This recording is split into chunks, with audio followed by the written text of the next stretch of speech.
जय गुरुदेव।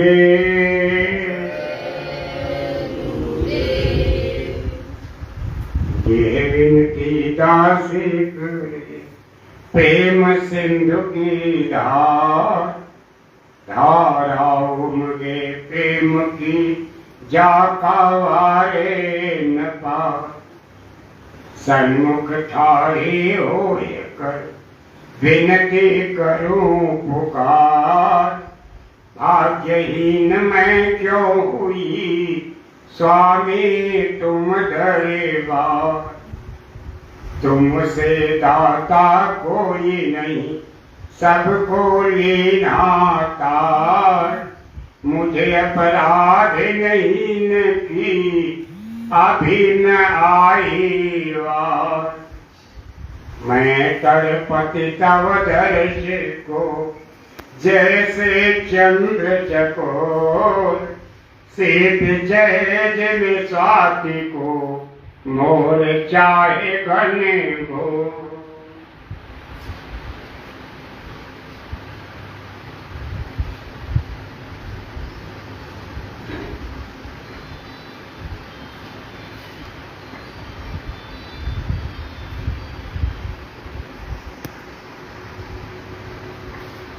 प्रातः स्मरणीय सर्वत्र विराजमान मेरी आंखों की ज्योत, मेरे सर्वस्व परम पुरुष पूर्ण धनी परम दयाल दातार पूज्य पाठ परम संत स्वामी बाबा जय गुरुदेव जी महाराज। धर्म प्रेमी परमार्थ प्रेमी भाई बहनों और बच्चों, आप सबसे विनती है कि यादों का तार अगर जुड़ा रहेगा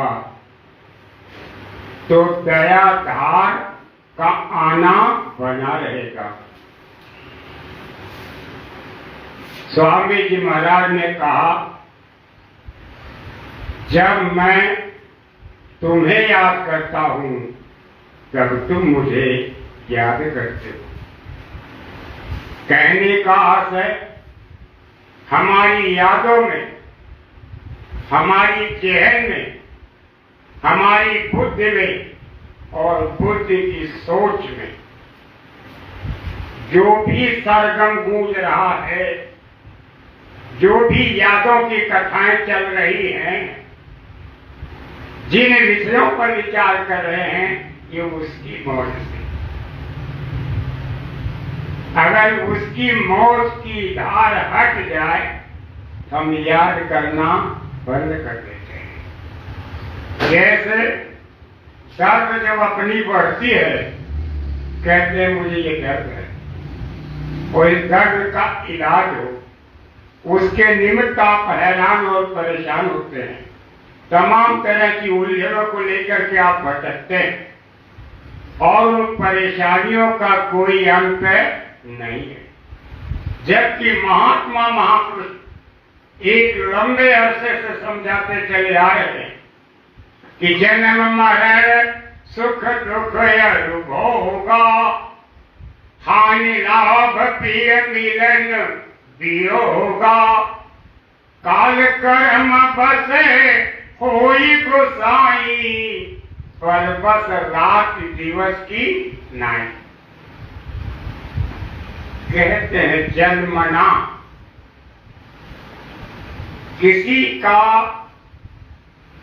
गर्भ में आना और गर्भ से बाहर निकलना, ये उसकी मौत है।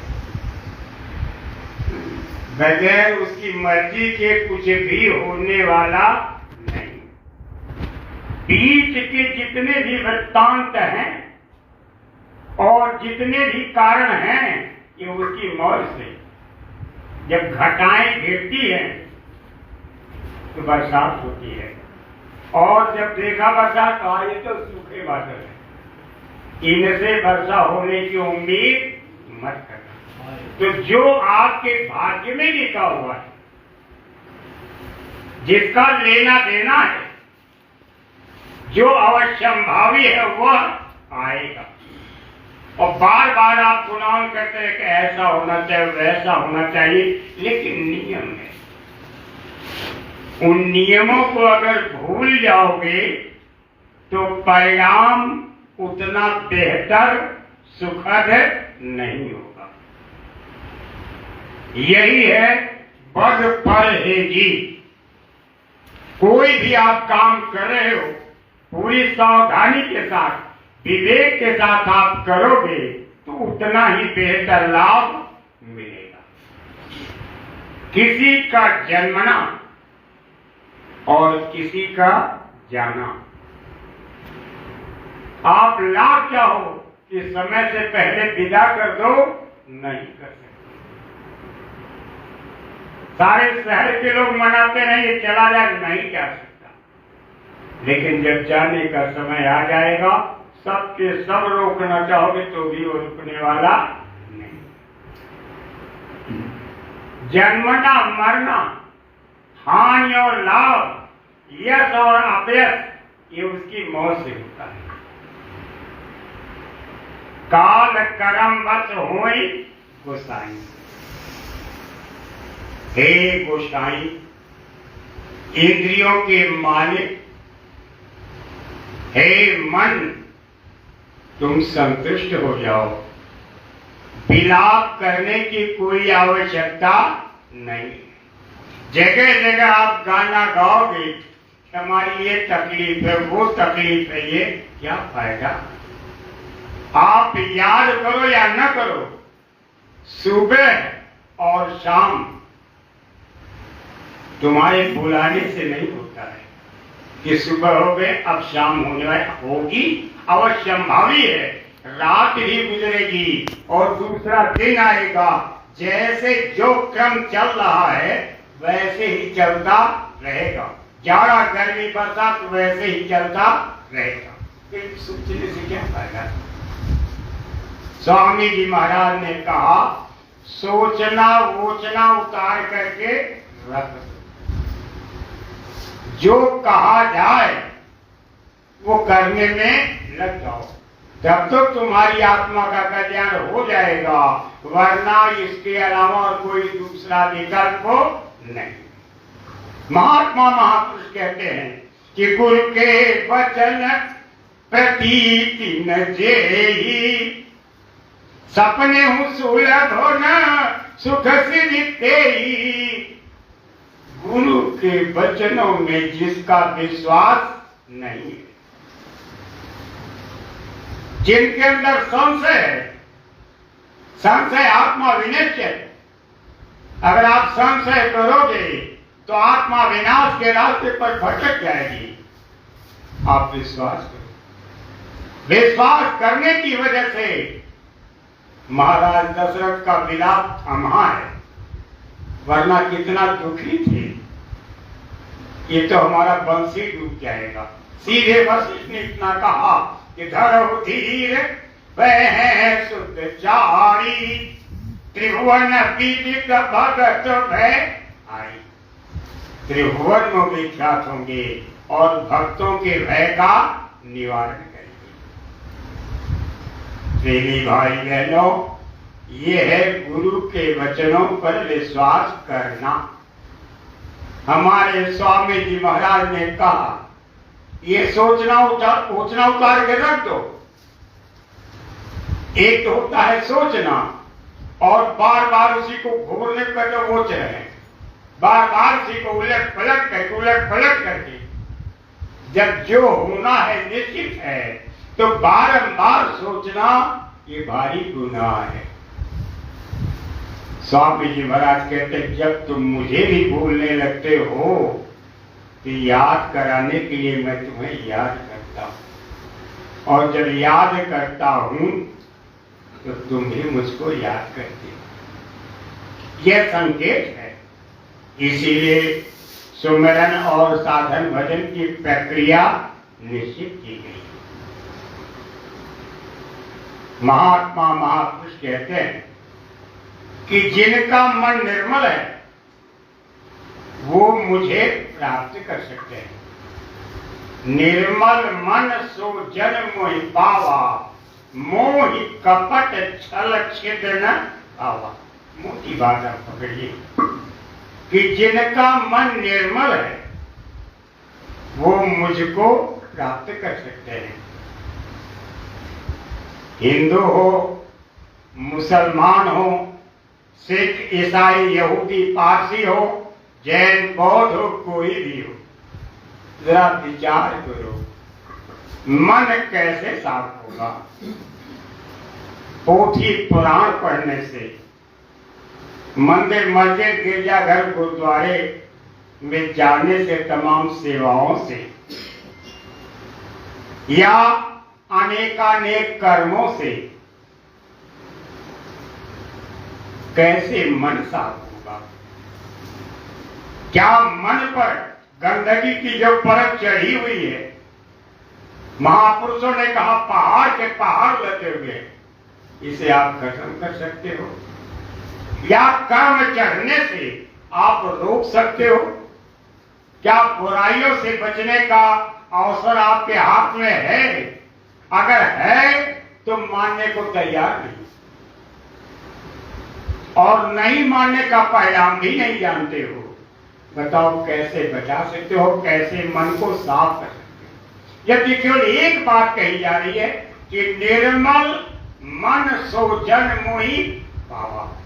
वो जिसका मन निर्मल है वो मुझको प्राप्त कर सकता है, और जिसका मन गंदा है वो मुझे प्राप्त करने वाला नहीं है।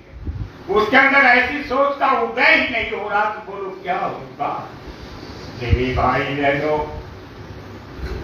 महात्मा महापुरुषों ने कहा कि आप कैसे साफ करोगे। जैसे बच्चा गंदा है उसे आप नहला धुला कर साफ करते हो, कपड़ा आप साफ करते हो, तमाम युक्तियों और यत्नों से घर मकान और महल अटारी सब कुछ साफ करते हो, सुंदर बनाते हो, लेकिन मन को कैसे आप सजाओगे? मन तो कभी आपने देखा भी नहीं, कभी आपने जाना भी नहीं मन कहाँ बैठा हुआ है, और मन कैसे साफ होगा। महापुरुषों ने लिखा है कि कोई भी तरह मन नहीं ये हाथ आएगा, ये आपकी पकड़ में आने वाला के बस की बात। और पूरे गुरु की छाया से ये मर जाएगा। पूरे गुरु महाराज जब आपके अंदर प्रकट हो गए, उनकी छाया से, उनकी मौज महर से ये मर गए। इसके गंदे विचार, भाव और कर्म सब लुप्त हो जाएंगे। गुरु महाराज की दया कृपा का दर्शन हो और मन वैसा के वैसा ही रहता है, ऐसा कैसे होगा? ऐसा कैसे?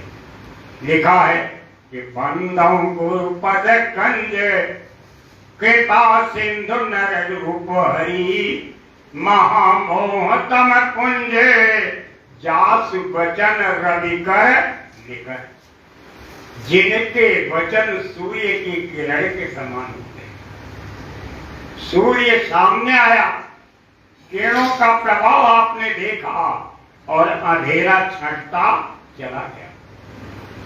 गुरु महाराज की दया बाहर से भी हो रही है और अंदर से भी हो रही है, फिर भी आपके अंदर का अज्ञान और बाहर का छांटे न, इसका मतलब कि आप लाखों कोस दूर हो।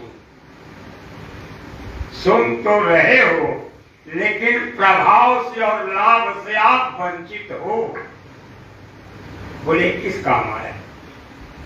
हमारा मन रास्ते पर चलने के लिए तैयार नहीं। कहते भाई देखो कोई बुरा काम मत करना, परमार्थ से दूर हो जाओगे, गुरु से दूर हो जाओगे, और धीरे धीरे जब मनुष्य शरीर से भी दूर हो जाओगे तब आप क्या करोगे? यही है वक्त, इसके लिए यत्न करो। बड़ा पैरी ये मन घट में इसी का जीतना कठिना, बढ़ो तुम इसी के पीछे और सब ही जतन तजना। इस मन को जीत पाना आपके बस की बात नहीं है। अगर आपके अंदर इच्छा है बुराइयों से अपने को बचाने की, सत्मार्ग पर चलने की, तो महाराज का जो शब्द उतर रहा है आप उसको अपने अंदर उतरने दो और एक एक शब्द को पकड़ करके आप आगे बढ़ना शुरू करो। जैसे ही आगे बढ़ना शुरू करोगे तो वचन रूपी किरण पानी आप फेंक देते हो, ऐसे ही श्वास की पूंजी को आप इंद्रियों के घाट से खर्च कर रहे हो और सुख मिल भी नहीं रहा। अब बताओ कैसे आपको आराम मिलेगा। हे तेरी भाई बहनों, बाह्य यत्नों से आप करोड़ों उपाय कर डालो, लेकिन ये मन आपके बस में आने वाला नहीं है। मन उजला नहीं होगा, निर्मल नहीं होगा, कोई युक्ति और यत्न आपका कामयाब होने वाला नहीं।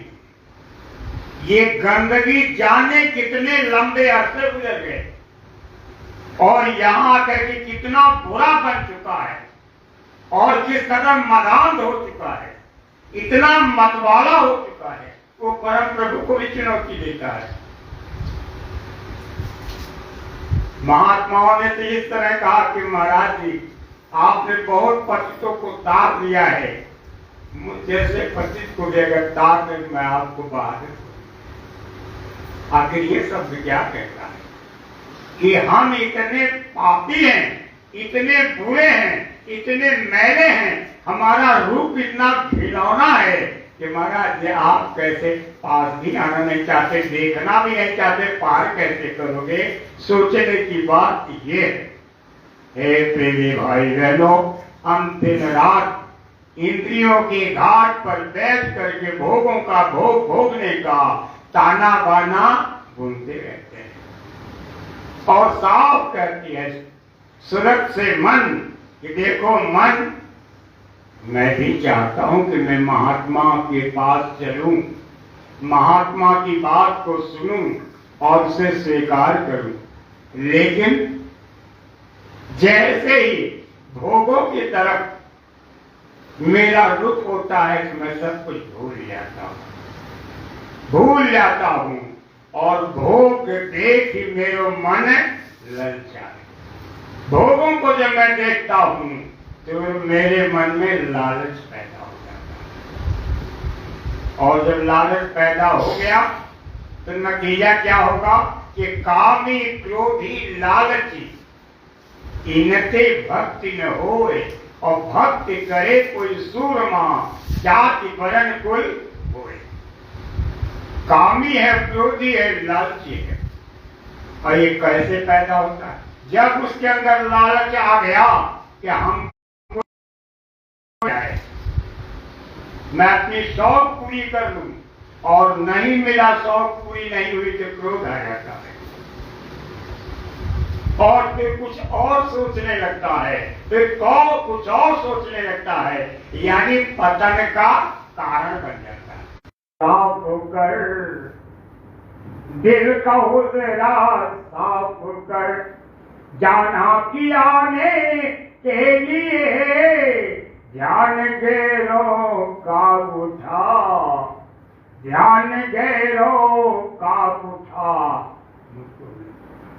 अगर तुम मुझको पाना चाहते हो, बुलाना चाहते हो, अपने दिल के सीट पर बिछाना चाहते हो तो गैरों का चिंतन करना बंद करो। जो आपके भाग्य में लिखा है आपको मिलेगा। बार बार सोचने से क्या फायदा? इसलिए महापुरुष कहते हैं कि गंदगी कैसे साफ होगी, पहले ये जरा सोचिए। जब आप यकीन की राह पर आगे बढ़ोगे, विश्वास के पथ पर आगे बढ़ोगे, गुरु को आप स्वीकार करोगे, तो नतीजा क्या होगा कि गुरु को सिर पर राखी चलिए आज्ञा मान, कह कबीरता दास को तीन लोक डरना है। देखिए महापुरुष कहते हैं कि जब गुरु महाराज पर पक्का विश्वास होगा और सिर पे रखोगे, आदेश की छाया में चलोगे, तो यहीं से सुरक्षित होने की शुरुआत हो गई। बराबर जब गुरु महाराज को हाजिर नाजिर मानोगे कि हाँ गुरु महाराज हैं, और अंदर बाहर से जांचते रहोगे कि हम कितना अच्छे हैं, कितना बुरे हैं, और इजाजत में अपना जीवन गुजारना चाहोगे, स्वामी महाराज की हस्तलिखित किताब आपके बीच मौजूद है, आप अध्ययन करते रहोगे तो बचने की गुंजाइश बनी रहेगी। यह है आदर देना। और जब आदर देना भूल जाओगे, कहा महाराज जी क्या बताएं, आपको मैं बहुत मानता हूं लेकिन मैं मजबूर। अच्छा ठीक है, भोग लो, लेकिन इसके बाद बैठो भजन करो। माना कि भोग की इच्छा पैदा हुई और आपने भोगा, और भोग के बाद कहते हैं कि भाई तेरे बदन में गर्मी थी और तू तप रहा था, पानी में डुबकी लगाई, ठंडे हो गए, अब चुपचाप बैठो और भजन करो। जब बैठ करके भजन करने लगोगे तो जाने अनजाने में धीरे धीरे बीट और प्रतीक के मुताबिक ऊपर से अमृत की वर्षा होने लगेगी। स्वामी महाराज ने कहा दोनों कानों को बंद करो, और बंद करने के बाद ऊपर से आने वाली आवाज को सुनो। उसी को साउंड ऑफ गॉड, गहरी आवाज, इल्म कहते हैं। बंद, 1 मिनट रुके, बंद कर दिया। बोलिए बोलिए। उसी को इल्म कहते हैं। जब वो बोलिए, जब वो आवाज आपके अंदर उतरने लगेगी, उसी को कहते हैं सत्यनारायण की कथा, साउंड ऑफ गॉड, गहरी आवाज, इल्म कहते हैं। उस कथा की कैफियत ये है कि लिखा है कि नाम जो रत्ती एक है, पाप के कोटि पहाड़, आधी रति घट संचरे, तो जारी करे सब छाड़। आधी रत्ती भी नाम अगर आपके अंदर उतर आया तो करोड़ों पहाड़ के बराबर पाप आप पर लगा हुआ है वो खत्म हो जाएगा, और आप सोते से जग जाओगे, और धीरे धीरे रे मना धीरे सब कुछ होने लगता है, और आशा के मुताबिक जो सुंदर फल, बेहतरीन और एक सुंदर जीवन चाहते हो वो आपका बन जाता है और बनने लगता है। इसलिए हे प्रेमी भाई बहनों, उसी को कहते हैं सत्य नारायण का संग। जो नारायण सत्य है, जिसका कभी विनाश नहीं होता, उसकी कथा को जब ऊपर से आ रही सुनोगे, तब आपके अंदर तब्दीली आएगी, बदलाव आएगा, परिवर्तन होगा। अगर सत्यनारायण की कथा नहीं सुनोगे, नहीं जानोगे, नहीं पाओगे, तो कुछ भी आपको मिलने वाला नहीं। अब वो सत्य है। सत्य किसको कहते हैं? महापुरुष कहते हैं धर्म न दूसर सत्य समाना, जय गाँव वही श्रुति संत पुराना। सबसे ऊंचा धर्म क्या है? जिस कानून को, जिस नियम को, जिस धर्म को धारण करने से हमारी हिफाजत हो, हमारी रक्षा हो, वह है धर्म। उसकी शुरुआत कहां से होती? सत्य बोलो। सत्यम ब्रूयात्, प्रियम ब्रूया ना ब्रूया सत्यम अप्रियम। सत्य बोलो, प्रिय बोलो, और किसी के लिए अरुचिकर भाषा का इस्तेमाल मत। इतना अपमान है कि सत्य बोले। लोग कोई पूछेगा आप कहां से आए हो, कहा आ रहा हूं, उधर जुबान लड़खाने लगी, गलती हुई है। कहते हैं क्या बताएं, इस समय मैं बहुत परेशान हूं, समझ गया ये कहीं कुछ गलती कर बैठा। हे भाई बहनों, आप अपनी वाणी से जब भी जहां कहीं भी बोले सत्य बोले और प्रिय बोले। मोटी बातें आपसे की जा रही है, और जब ये शुरू कर देंगे, गुरु महाराज से प्यार करने लगेंगे, तो गुरु महाराज की दया कृपा का बल होगा कि आप में शब्द उतरने लगेगा। वो आवाज जिससे कहते हैं कि साउंड ऑफ गॉड, मालिक की आवाज आ रही है, प्रभु की आवाज आ रही है। वो आवाज आपको किस कदर तरोताजा करेगी, आप में कैसी खुशी की लहर उठेगी, ये कहन सुनन से न्यारा विषय है। उसके बारे में जानने के लिए, उस तक पहुंचने के लिए और गंभीर जानकारी हासिल करने के लिए, हे प्रेमी भाई बहनों, आपके भी महात्मा महापुरुष के वचन पढ़े जा रहे हैं, जरा गौर के साथ सुने, उसके बाद और बातें मैं आपके भी करता हूं। जो महात्मा महापुरुष पीछे आ चुके हैं, जरा उनकी वाणियों को सुने। माइक एक नहीं है और बोले माइक चाहिए उससे बोलो। तो कोई बोलने वाला तो है, मैं रिकॉर्डिंग कर रहा हूँ। हाँ? रिकॉर्डिंग कर रहा हूँ, कोई बोलने वाला तो है। कौन बोलेगा? कोई एक आदमी किताब बोलो। कहीं से भी बोलने थोड़ा सामने आके बोलो, सुनाई नहीं, देगा वहाँ पे।